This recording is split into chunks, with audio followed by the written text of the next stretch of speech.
वज़ीर आज़म Narendra Modi video conference के जरिए हिमाचल प्रदेश के सेहत कारकुनों और कोविड वैक्सीनेशन प्रोग्राम के मुस्तफ़ीदीन से करेंगे बात। हिमाचल प्रदेश में पूरी अहल आबादी को दी जा चुकी है कोविड वैक्सीन की पहली खुराक। प्रोग्राम के दौरान हिमाचल प्रदेश के वज़ीर आला भी रहेंगे मौजूद।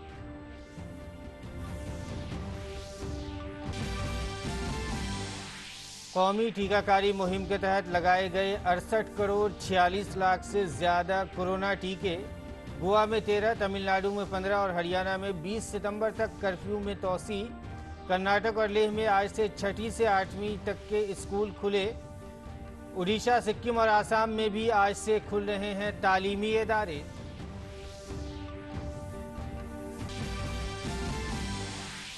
केरल में मरकजी टीम ने नीपा वायरस से मरने वाले बच्चे के घर का किया दौरा।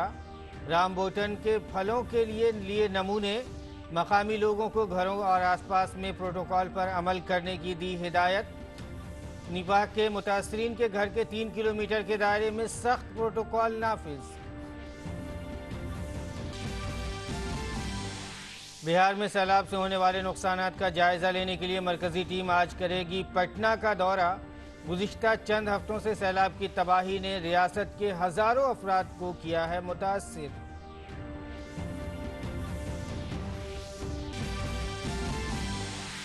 मरकज ने ज़राई क़वानीन से मुतालिक तमाम मसाइल पर किसानों से बात करने के अज़्म का किया इयादा। मरकजी वज़ीर इत्तलात और नशरियात अनुराग ठाकुर ने कहा, वज़ीर आज़म मोदी की क़यादत वाली मरकजी हुकूमत ने किसानों के मफाद में किए हैं अहम फैसले। मरकजी वज़ीर सेहत मनसुख मांडविया की इटली में G20 वुज़राए सेहत की मीटिंग में शिरकत। आलमी सेहत पर कोविड-19 के असरात की निगरानी से मुतालिक भारत के मौक़िफ़ को किया मुश्तरक। ब्राज़ील के वज़ीर सेहत से मुलाकात में टीबी के खिलाफ जंग में मदद के लिए भारत की हिमायत की कही बात। अक़वाम मुत्तहिदा के इंसानी उमूर के अंडर सेक्रेटरी जनरल ने तालिबान रहनुमा मुल्ला बिरादर से की मुलाकात। अफ़गानिस्तान के पंजशीर में तालिबान अफवाज की मुखालफत करने वाले अफ़गान अपोजिशन ग्रुप के रहनुमा का बयान, जंग के खात्मे की खातिर मुआहदे के लिए मजहबी स्कॉलर्स की तजवीज़ का करते हैं खैर मकदम।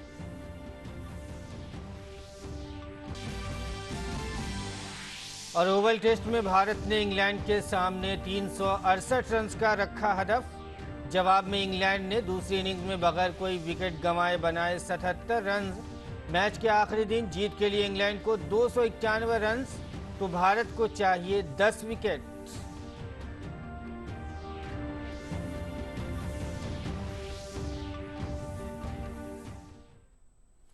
नाजरीन आदाब, सुबह 9 बजे के उर्दू खबरनामे में आपका खैर मकदम है। मैं हूं आपके साथ मसरूर फैज़ी और आइए अब खबरों पर तफसील के साथ नज़र डालते हैं। वज़ीर आज़म नरेंद्र मोदी आज सुबह 11 बजे वीडियो कॉन्फ्रेंसिंग के जरिए हिमाचल प्रदेश के सेहत एहलकारों और कोविड टीकाकारी के प्रोग्राम के मुस्तफ़ीदीन से बातचीत करेंगे। हिमाचल प्रदेश में पूरी आबादी को कोविड टीका की पहली खुराक दी जा चुकी है। रियासती हुकूमत ने टीकाकारी के लिए ख्वातीन, बुजुर्गों, दिव्यांगों, सनती मजदूरों और यौमिया मजदूरों पर ख़ास तवज्जो दी है और इससे मील के पत्थर को हासिल करने के लिए सुरक्षा की युक्ति कोरोना से मुक्ति जैसी खुसूसी मुहिम चलाई है। इस प्रोग्राम के दौरान हिमाचल प्रदेश के वज़ीर आला भी मौजूद रहेंगे।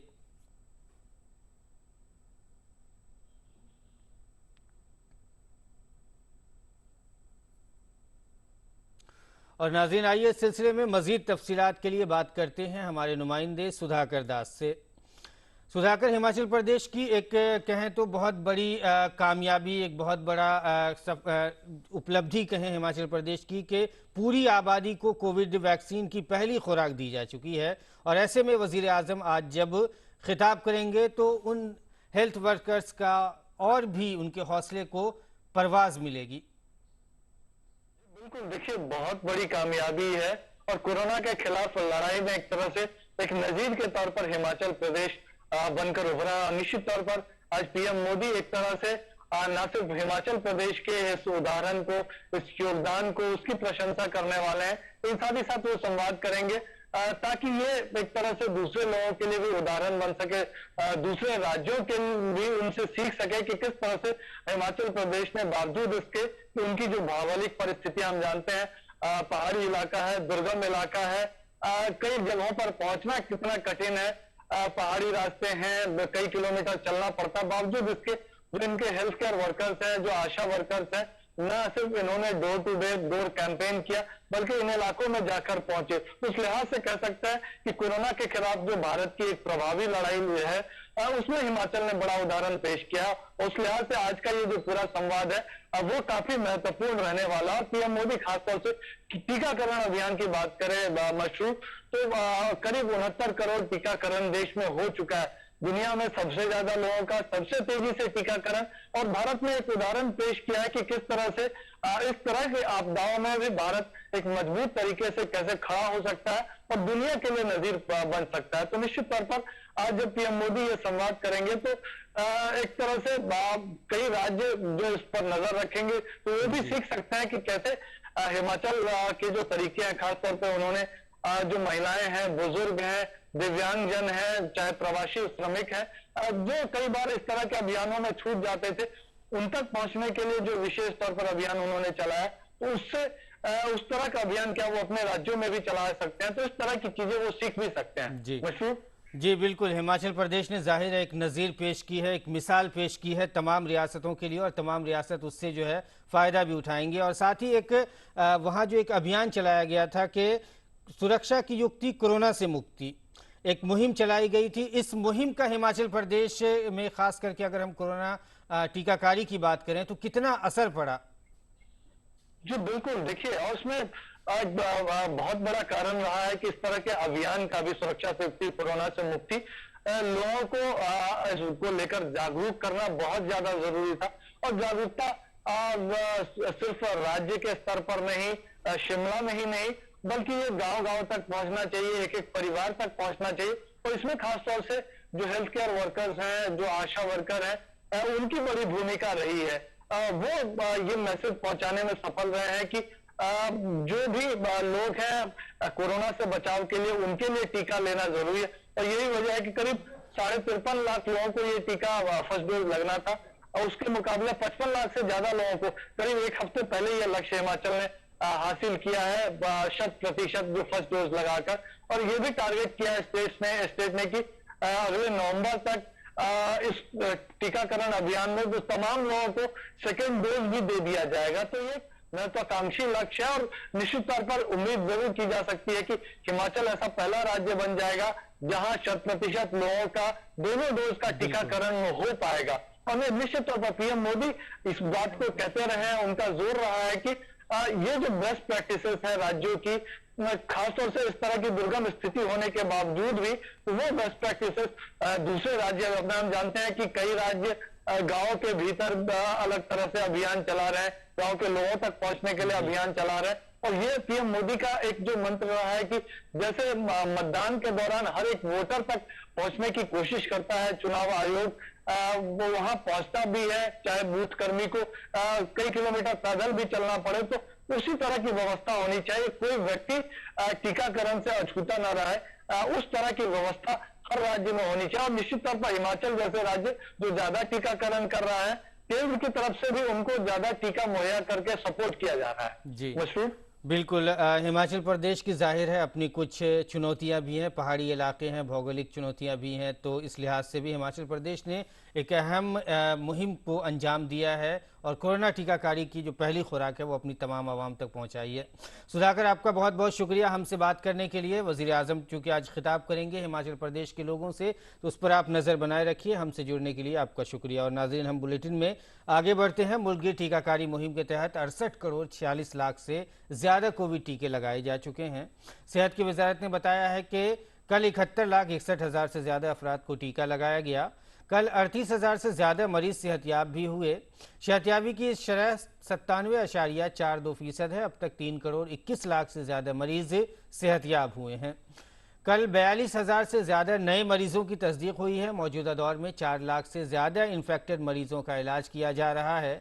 अब तक 53 करोड़ 82 लाख कोविड मरीजों की जांच की जा चुकी है।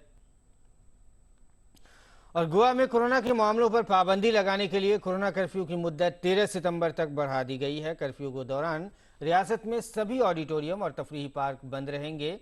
सिनेमा हॉल को 50% सलाहियत के साथ खोलने की इजाज़त दी गई है। वहीं रेस्टोरेंट सुबह 7 बजे से रात 11 बजे तक 50% सलाहियत के साथ खोले जा सकते हैं।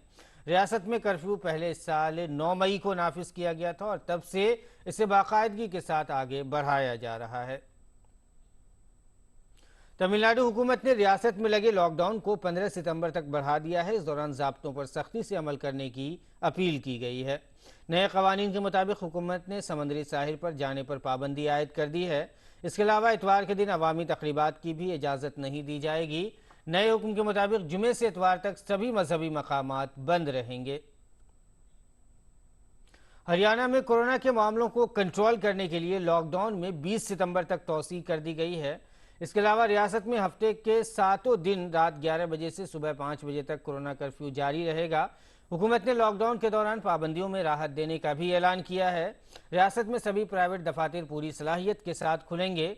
रहनुमा हिदायत के मुताबिक हॉल में किसी भी प्रोग्राम में 50% या 100 अफराद जमा हो सकेंगे, जबकि खुले मकामात पर होने वाले प्रोग्राम में 200 अफराद जमा हो सकते हैं। कोरोना इन्फेक्शन के कम होते मामलों के पेश नज़र मुल्क भर में स्कूलों को एक बार फिर से खोलने की तैयारी हो रही है और इसी सम्त में इकदाम करते हुए कर्नाटक में आज से 6ठी से 8वीं जमात तक के लिए स्कूल फिर से खुल रहे हैं। स्कूलों में हफ्ते में 5 दिन 50% हाजिरी के साथ क्लासें होंगी।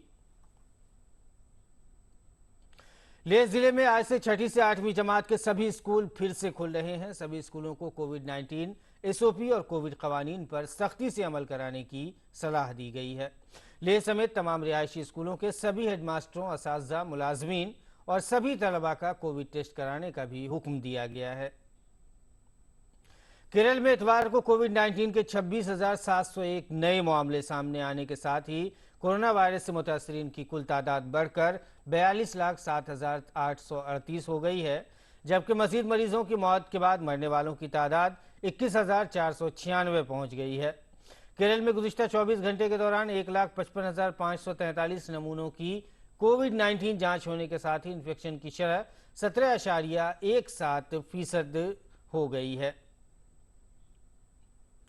कोरोना से दो चार रियासत केरल में निपा वायरस का एक नया चैलेंज बनकर सामने आ रहा है। निपा वायरस से मरने वाले बच्चे के घर का इतवार को मरकजी टीम ने दौरा किया। इस दौरान रामबोटन के फलों का सैंपल लिया गया। जमा किए गए नमूने इन्फेक्शन की पहचान करने में मददगार साबित हो सकते हैं। इसके अलावा ये पता लगाने में भी मदद मिलेगी कि इन्फेक्शन चमगादड़ से फैलता है या नहीं। मरकजी टीम ने मरने वाले के अहल खाना और उसके नज़दीकी रिश्तेदारों से भी बात की। टीम ने सभी को चौकस रहने और यकसा अलामात होने पर सेहत एहलकारों को जल्द अज जल्द मुत्तला करने का मशवरा दिया है। मरकजी टीम ने मकामी लोगों को घरों और आसपास ज़ाब्तों की पाबंदी पर अमल करने को कहा है। ख़तरा ज़्यादा न बढ़े, इसके पेश नज़र निपा से मुतासरा के घर के 3 किलोमीटर के दायरे में सख्त प्रोटोकॉल नाफिज कर दिया गया है। सेहत के मरकजी वजीर मनसुख मांडविया ने इटली के जरिए मुनक़िदा G20 ग्रुप के वज़राए सेहत की मीटिंग में हिस्सा लिया। मनसुख मांडविया ने कहा कि इटली में तालीमी इदारों में पढ़ रहे भारतीय तलबा को सफ़र में अव्वलीन तरजीह देने और सेहत व इलाज के शोबे में दो तरफ़ा ताउन बढ़ाने पर अपने इटली के हम मनसब के साथ तबादला ख्याल किया। उन्होंने ट्वीट करके इत्तला दी कि इटली के वज़ीर सेहत रॉबर्टो स्प्रेंजा के साथ बातचीत में सेहत और इलाज के शोबे में दोनों ममालिक के दरमियान दो तरफ़ा ताउन को मज़ीद फ़रोग़ देने के लिए तबादला ख्याल हुआ। मांडविया ने एक दिगर ट्वीट में कहा है कि उन्होंने बरतानिया के वज़ीर सेहत साजिद जावेद को भारत आने की दावत दी है और उनके साथ दोनों ममालिक के दरमियान सेहत के शोबे में बातचीत के फॉर्मेट पर तबादला ख्याल किया। मांडविया ने एक और ट्वीट में कहा है कि बरतानिया ने भारत के कोविड-19 इंतजामात की सताइश की और निस्फ से ज़्यादा आबादी को कोरोना वैक्सीन की पहली खुराक लेने पर मुबारकबाद दी। मांडविया ने ब्राज़ील के अपने हम मनसब से भी मुलाकात की। वज़ीर सेहत ने ट्वीट किया कि ब्राज़ील के वज़ीर सेहत मार्सिलो क्यूरोगा से सेहत के शोबे में बेहतर ताउन पर बातचीत हुई। हमने बेहतर नताइज के लिए वन हेल्थ और नैनो यूरिया की शुरुआत से मुतालिक बात की। साथ ही टीबी के खिलाफ ब्राज़ील की मुहिम में मदद के लिए भारत के मुकम्मल ताउन की पेशकश की। बिहार में सैलाब की सूरत हाल का जायजा लेने के लिए मरकज की 6 रुकनी टीम आज पटना आ रही है। टीम के अरकान 2 दिन रियासत में रहकर सैलाब से हुए नुकसान का जायजा लेंगे। टीम की क़यादत वज़ारत दाखिला के ज्वाइंट सेक्रेटरी राकेश कुमार सिंह करेंगे। टीम में सड़क, ट्रांसपोर्ट और कौमी शाहराहों की वजारत समेत मुख्तलिफ महकमों के अफसरान होंगे, जो मौके पर सूरत हाल का जायजा लेकर अपनी रिपोर्ट मरकजी हुकूमत को सौंपेंगे। रियासत के मुख्तलिफ अजला में सैलाब की सूरत हाल अभी भी संगीन बनी हुई है। सैलाब की वजह से रियासत के कई हिस्सों में सड़क आमदोरफ्त मुतासिर हुई है। दरभंगा और समस्तीपुर रेल लाइन पर सैलाब की वजह से ट्रेन खिदमात भी मुतासिर हुई हैं। और बात आसाम की करें तो वहाँ सैलाब की सूरत हाल में बेहतरी आ रही है। अब वहाँ 1,18,000 से ज़्यादा लोग सैलाब से मुतासिर हैं। गुज़िश्ता एक दिन में सैलाब से किसी की मौत नहीं हुई है। बीजेपी ने मुजफ्फरनगर में किसानों की पंचायत पर अपने रद्द-ए-अमल में उसे सियासी करार दिया। उत्तर प्रदेश के नायब वजीर आला केशव प्रसाद मौर्य ने कहा कि मुल्क और रियासत की हुकूमत किसानों के मफाद में काम कर रही है। किसानों के नाम पर भारतीय जनता पार्टी के खिलाफ इस प्रकार का प्रयास कर रहे हैं, उनको इससे कुछ हासिल नहीं होगा। उत्तर प्रदेश की पुलिस हर प्रकार से सक्षम है, किसी प्रकार से कानून व्यवस्था की स्थिति न बिगड़े इसके लिए जो आवश्यक कदम है उठाए गए हैं। और किसान अन्नदाता है और किसान का पूरा सम्मान है। और जो विरोध के लिए विषय लेकर के आए गए हैं, वह विषय पर संपूर्ण वार्ता पहले भी हो चुकी है और सरकार अभी भी वार्ता के लिए दरवाजे खोल करके बैठी है। इस तरह की चीज़ें करके प्रदेश का माहौल खराब करने का प्रयास मुझे लगता है नहीं करना चाहिए। और जो लोग इसको कर रहे हैं वह राजनीतिक दलों के इशारे पर कर रहे हैं। वज़ीर इत्तलात और नशरियात अनुराग ठाकुर ने कहा है कि हुकूमत ने किसानों की तंजीमों के साथ अब तक 11 बार बातचीत की है और हुकूमत किसानों के साथ मुज़ाकरात के लिए हमेशा तैयार है। उन्होंने कहा कि हुकूमत ने किसान सम्मान निधि के जरिए किसानों के खातों में 1.5 लाख करोड़ रुपए डालने का काम किया है। सरकार तो सदा ही बातचीत के लिए तैयार रहती है। इसके अलावा 1.5 लाख करोड़ रुपया हमने किसान सम्मान निधि के माध्यम से किसानों के खाते में डालने का काम किया है, किसान की मदद की है। और कोविड के टाइम पर भी बैंकों के माध्यम से भी किसान को ज़्यादा सुविधा मिल सके वो भी किया। Agriculture infrastructure fund 1 lakh crore रुपए का देश भर में लगाने का काम भी हमारी सरकार कर रही है।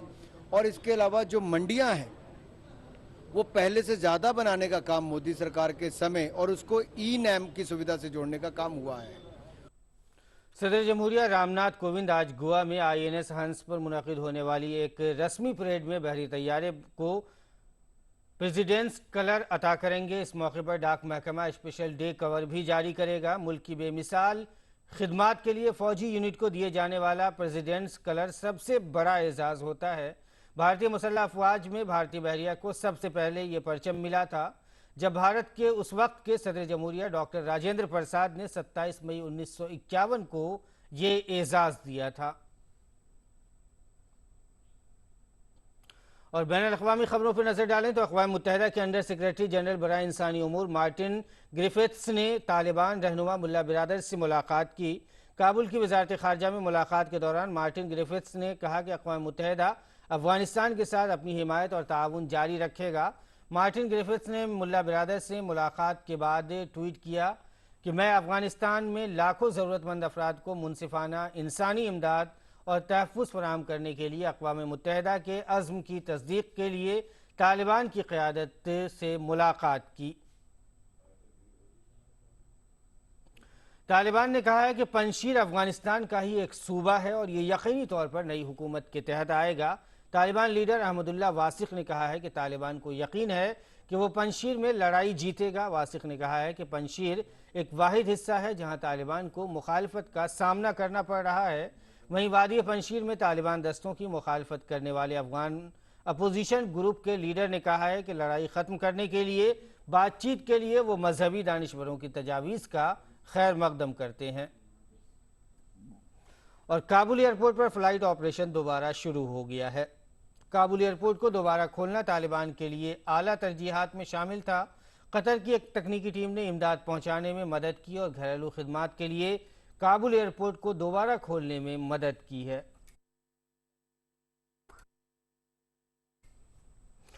खेल की खबरों पर नजर डालें तो भारत और इंग्लैंड के दरमियान खेला जा रहा चौथा टेस्ट दिलचस्प हो गया है। चौथे दिन भारत ने इंग्लैंड के सामने जीत के लिए 368 रन का हदफ रखा। जवाब में चौथे दिन का खेल खत्म होने पर मेजबान टीम ने बगैर विकेट गंवाए 77 रन बनाए और जीत के लिए उसे मजीद 291 रन दरकार है।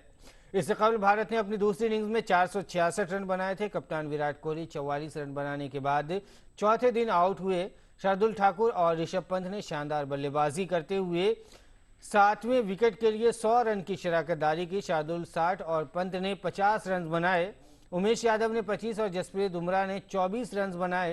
इंग्लैंड की जानिब से क्रिस वोक्स ने 3 विकेट हासिल किए। और नाज़रीन, अब पेश है दिल्ली से शाये उर्दू के अखबारात का मुख्तसर जायजा।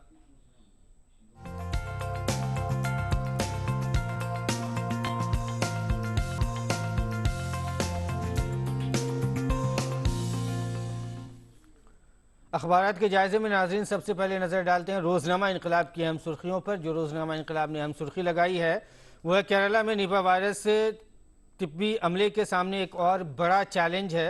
नौजवान की मौत के बाद मरकज़ ने माहिरीन की टीम भेजी। रियासत के काजी कोट का 12 साल लड़का जिसमें इंसेफ्लाइटिस और मायूका कार्डाइस की अलामत पाई गई थी, उसने दम तोड़ दिया। इसी को अखबार ने सुर्खी बनाई है।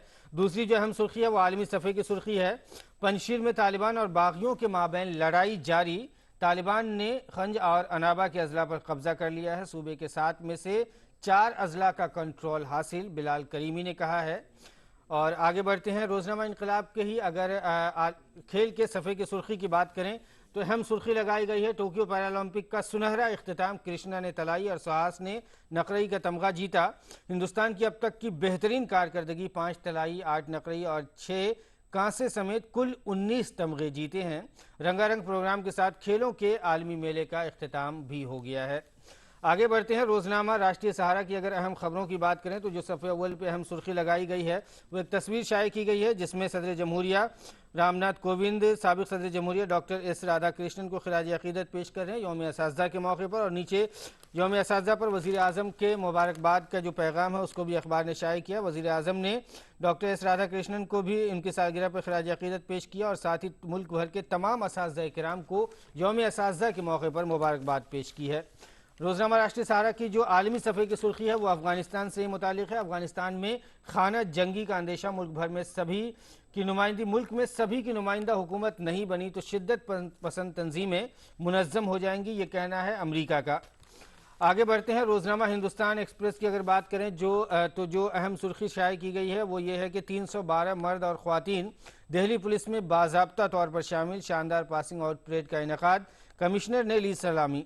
मुकम्मल तरबियत हासिल करने वाले के बाद जो है 312 मर्द और ख़वातीन पुलिस अहलकार बाज़ाब्ता तौर पर शामिल हो गए हैं दिल्ली पुलिस में। इसी को अखबार ने अपनी सुर्खी बनाई है। तो नाज़रीन, ये था दिल्ली से शाये उर्दू के अखबारात का मुख्तसर सा जायज़ा। और आइए अब मौसम का मिजाज क्या है वो भी जान लेते हैं।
और नाज़रीन, बुलेटिन के आखिर में हम आपको छोड़े जाते हैं टोक्यो पैरालंपिक्स में भारत की शानदार कारकर्दगी की कुछ झलकियों के साथ। ख्याल है कि भारत ने 5 गोल्ड समेत 19 तमगों के साथ मेडल की फहरिस्त में 24वां मकाम हासिल किया है। तो आप इसका लुत्फ उठाइए इन खूबसूरत झांकियों का और हमें दीजिए इजाज़त।